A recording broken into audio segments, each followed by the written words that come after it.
नमस्कार। नमस्कार। अपने मंत्रालय की ऐसी कौन सी सबसे बड़ी उपलब्धि है जो सबसे पहले आप हमें बताना चाहेंगी?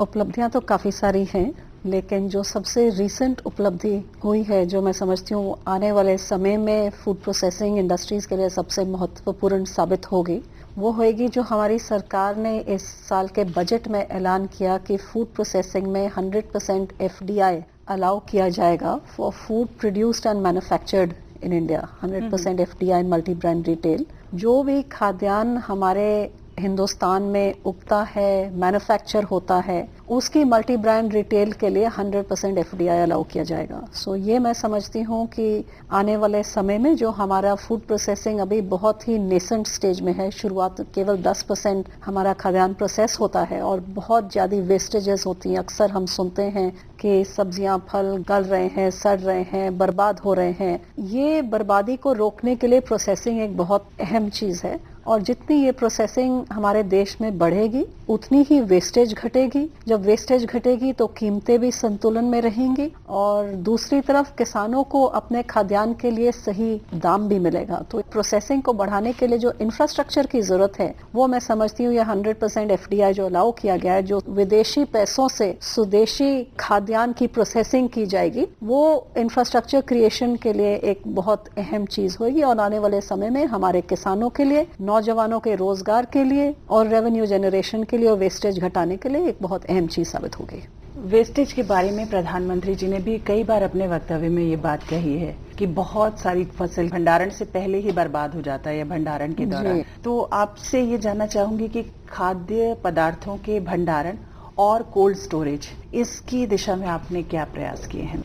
कोल्ड स्टोरेज बनाना तो एग्रीकल्चर मिनिस्ट्री के अंडर आता है। हमारे मंत्रालय कोल्ड चेन बनाती है। कोल्ड चेन होता है जो बिल्कुल किसान के डोर स्टेप से लेके उसकी प्रोसेसिंग करके या स्टोरेज करके और आगे उसको डिलीवरी तक ले जाने के लिए एक पूरी जो चेन होती है, उसमें वेस्टेज को घटाने के लिए ये कोल्ड चेन्स हमारी तरफ से सैंक्शन किए जाते हैं। हमारे मंत्रालय ने पिछले 2 सालों में तकरीबन 30 नए कोल्ड चेन सैंक्शन किए हैं और 2 साल के अंदर तकरीबन 78 कोल्ड चेन्स ऑपरेशनलाइज किए हैं।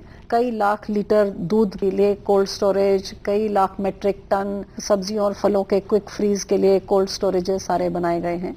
लेकिन अभी भी जैसे मैंने कहा कि ये देखा जाए हमारे देश में बर्बादी बहुत ज्यादा है। कई हजार लाख रुपयों की बर्बादी होती है। अक्सर सुनते हैं कि किसान अपनी सब्जी अपने खेतों में ही छोड़ जाते हैं क्योंकि मंडी में भी उतने दाम नहीं मिलते हैं, या सड़कों में आलू रोल देते हैं, टमाटर रोल देते हैं। सो ये सब चीजों को देखते हुए इंफ्रास्ट्रक्चर की कितनी कमी है, जो उधर ही कोई ऐसा कोल्ड चेन या कोल्ड स्टोरेज होता जो किसान को ये नहीं कि मंडी में दाम नहीं मिल रहा तो मैं अपने खेत में छोड़ दूं या सड़क पे फेंक दूं, उस समय वो कोल्ड स्टोरेज में रख सकता या उस समय उसके पास इन चीजों की कोई प्रोसेसिंग हो सकती, फिर उसको कम से कम कुछ कीमत मिल जाती या स्टोरेज में रख के वो उस 3-4 महीने बाद बेच सकता जब उसको अच्छी कीमतें मिलेंगी। इस दिशा में जो ई मंडी का प्रयास हुआ है प्रधानमंत्री की ओर से अभी, उसे आप कैसे देखती हैं? बहुत ही एक पॉजिटिव और इनोवेटिव कदम है। 585 मंडियों को जोड़ा गया है देश भर में कि अब किसान अपने घर बैठे ही इंटरनेट के राही जो उसका खाद्यान्न है, उसकी सब्जी है, फल है, व्हीट राइस जो भी है, वो इन 585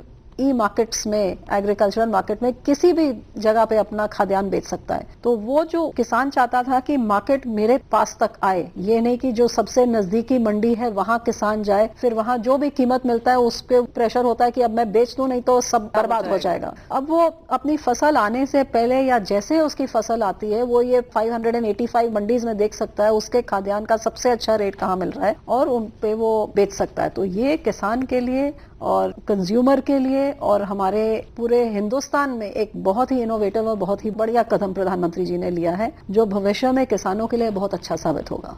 आपने पिछले 2 वर्ष के दौरान एक बहुत बड़ी पहल की है मेगा पार्क बनाने की, इसके बारे में हम आपसे जानना चाहते हैं। ये मेगा फूड पार्क स्कीम जो है ये लॉन्च तो 2008 में पिछली सरकार ने करी थी। इसका पूरा कॉन्सेप्ट था कि 50 एकड़ जमीन में पूरा कॉमन इंफ्रास्ट्रक्चर प्रोसेसिंग के लिए बनाया जाए और फिर उसी जगह में दूसरे लोग आके अपने छोटे छोटे यूनिट लगा के वो कॉमन फैसिलिटीज यूज कर लें, क्योंकि ये प्रोसेसिंग एक बहुत ही कैपिटल इंटेंसिव इंडस्ट्री है। जिस सीजन में फल या सब्जी या जो भी खाद्यान्न आता है सिर्फ उस सीजन में प्रोसेसिंग हो सकती है, लेकिन इंडस्ट्री को तो आपको सारा साल लगा के चलाना पड़ता है। तो उसका बिजली का खर्चा, पानी का खर्चा, तनख्वाह का खर्चा, वो सारा साल का होता है और प्रोसेसिंग कुछ ही महीने होती है। क्योंकि ये बहुत कैपिटल इंटेंसिव है, इस करके ये इंडस्ट्री ने पिछले कुछ सालों में प्रोग्रेस खास ज्यादा नहीं किया था। जहाँ की हमारा देश दुनिया का सबसे लार्जेस्ट प्रोड्यूसर है दूध का, सेकंड लार्जेस्ट प्रोड्यूसर फल सब्जियों का, व्हीट राइस सीरियल्स का,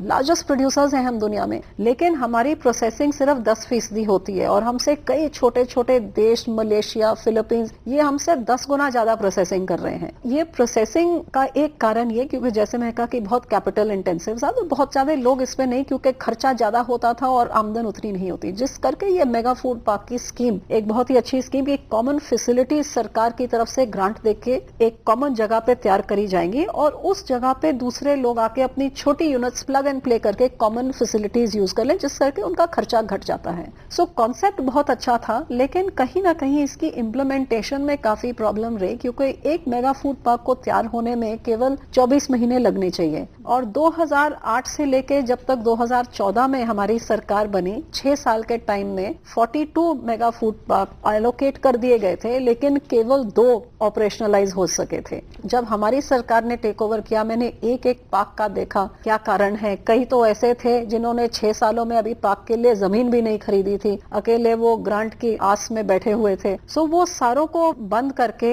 ऐसे लोगों को देके जो लगाना चाहते थे, ताकि इसका असर किसानों पे पड़े, कंज्यूमर पे पड़े, प्रोसेसिंग पे पड़े। मुझे इस बात की खुशी कि जहां 6 सालों में पिछली सरकार ने केवल 2 ऑपरेशनलाइज किए थे, हमने 2 सालों में 6 ऑपरेशनलाइज कर दिए और ये आने वाले साल में 4 और हो जाएंगे। तो एक एक की रेगुलर मॉनिटरिंग हर 3 महीने बाद होती है, क्या प्रोग्रेस है, कहाँ पे फंसी हुई है। जो राज्य सरकारों से बात करनी है उनसे बात की जाती है, जो हमारे मंत्रालय या मेरे कोई और सहयोगी मंत्रालय में कुछ काम फंसा हुआ है तो हर तरफ से उनको सपोर्ट देके निशाना ये है कि 24-30 महीनों के अंदर जो इनका टाइम स्पेन होता है उनके अंदर ये सारे 42 पार्क्स तैयार हो जाएं। और इनके तैयार होने से, ऑपरेशनलाइज होने से मुझे पूरा विश्वास है कि जहां तकरीबन 10-12 लाख किसानों को फायदा होगा, 2-2.5 लाख नौजवानों को इनमें रोजगार मिलेगा, रेवेन्यू जनरेशन स्टेट्स में होगी और वेस्टेजेस घटेंगी और कंज्यूमर को सही संतुलन दामों में खाद्यान्न खरीदने को भी मिलेगा। आपने एक बार इच्छा व्यक्त की थी कि भारत को विश्व के लिए एक प्रकार से खाद्य फैक्ट्री बनाया जाए। इस दिशा में आपने क्या क्या काम किए हैं?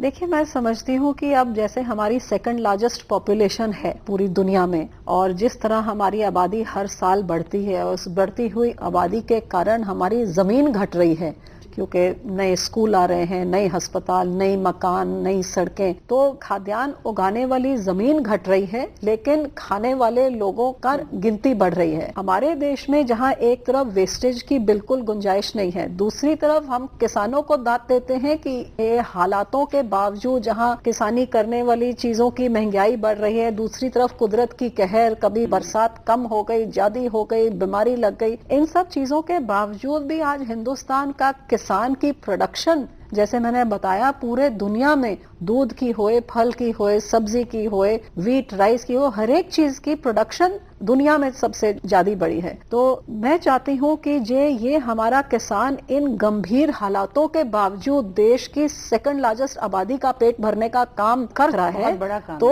हमारे पास ऐसी पोटेंशियल है कि हम दुनिया की फूड फैक्ट्री बन सकते हैं। इसमें सिर्फ कमी क्या है कि वो हमारे को जो प्रोसेसिंग करने के जो इंफ्रास्ट्रक्चर चाहिए है, जो इतना सारा जो वेस्ट होता है, जो हमारी सिफेट ने हमारे लिए एक स्टडी करी थी, तकरीबन 16% खाद्यान्न जो वेस्ट होता है, और ये कुछ ही चीजों के उन्होंने स्टडी करी थी, सारों के नहीं, वो तकरीबन 92,000 करोड़ का खाद्यान्न एक साल में वेस्ट हो जाता है। तो एक तरफ वो किसान की खून पसीने की मेहनत जो वेस्ट हो रही है, दूसरी तरफ हमारी नेचुरल रिसोर्सेज जैसे पानी वगैरह जो इनको उगाने में वो वेस्ट हो रहा है, और तीसरी तरफ हमारे कुछ लोग भूखे मरते हैं, और चौथी तरफ इसका पोटेंशियल कितना है जो ये सारा प्रोसेस हो जाता है। तो इसलिए मैं कहती हूँ कि ये मेगा फूड पार्क्स के बनने से, हमारे कोल्ड चेन बनने से, ये हिंदुस्तान दुनिया की फूड फैक्ट्री बनने की पोटेंशियल रखती है। और मैं उम्मीद करती हूँ कि इस मंत्रालय को जो सही फोकस और सपोर्ट दिया जाए तो वो दिन दूर नहीं कि हम अहम चीजों में बड़ा बदलाव ला सकेंगे। किसान की आमदन होए,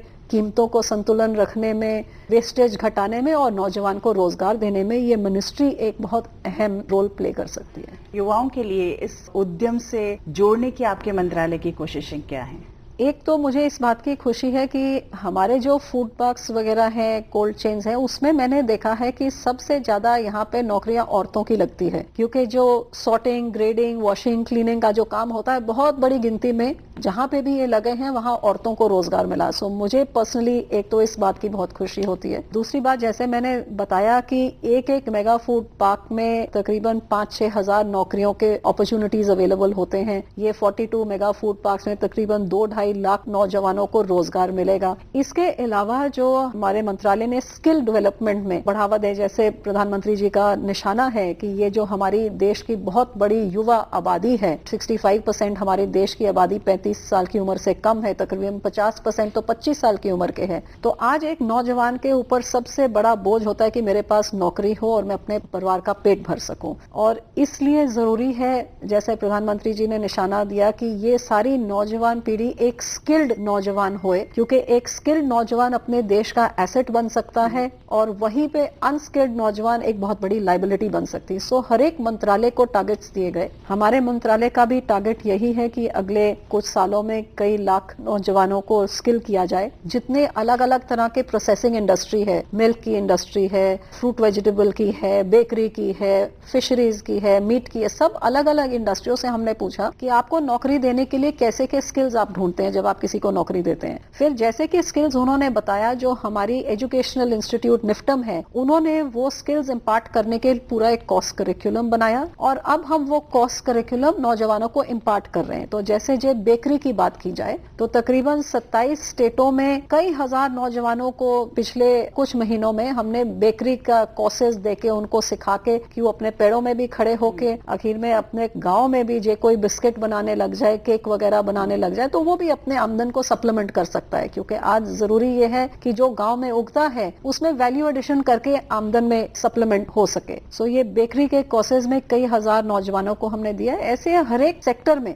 उनको स्किल ट्रेनिंग देके उनको अपने पैरों पे खड़ा होने लायक या कहीं नौकरी लेने लायक हम। इन 2 वर्षों में आपको कैसे लगा कि राज्यों से आपके मंत्रालय को किस प्रकार का सहयोग मिल रहा है? बहुत उत्साह है, बल्कि कई मुख्यमंत्री मुझे आके मिलते हैं कि आप हमें और फूड पार्क्स एलोकेट करें और कोल्ड चेन्स एलोकेट करें, क्योंकि हर एक मुख्यमंत्री इस बात को समझता है कि ये सीधा किसान और इंडस्ट्री के साथ जोड़ने का एक ब्रिज का काम करता है। और हर एक स्टेट चाहता है कि मेरे किसानों का फायदा हो और इंडस्ट्री से हमारे स्टेट की रेवेन्यू जनरेशन हो, जिस रेवेन्यू से हम लोगों का और भला कर सकें। आखिर में एक सवाल ये पूछूंगी कि भविष्य की आपकी योजनाएं क्या है? भविष्य में मैं समझती हूँ कि सबसे पहले तो जो काम चल रहा है उसको मुकम्मल किया जाए, इसका जमीनी असर देखने को मिले, मुझे वो संतुष्टि हो कि किसी किसान के जीवन में हमारे किसी पार्क या कोल्ड चेन में सुधार किया है। मंत्रालय की कुछ नई स्कीम्स भी अभी लॉन्च होने लगी हैं जो मैंने अपने आप उनको पाइनियर किया है, क्योंकि पिछली सरकारों की स्कीम्स में जो कमियां देखी थी उनको मॉडिफाई करके नई स्कीम्स बना के अब उनको लॉन्च किया जाएगा।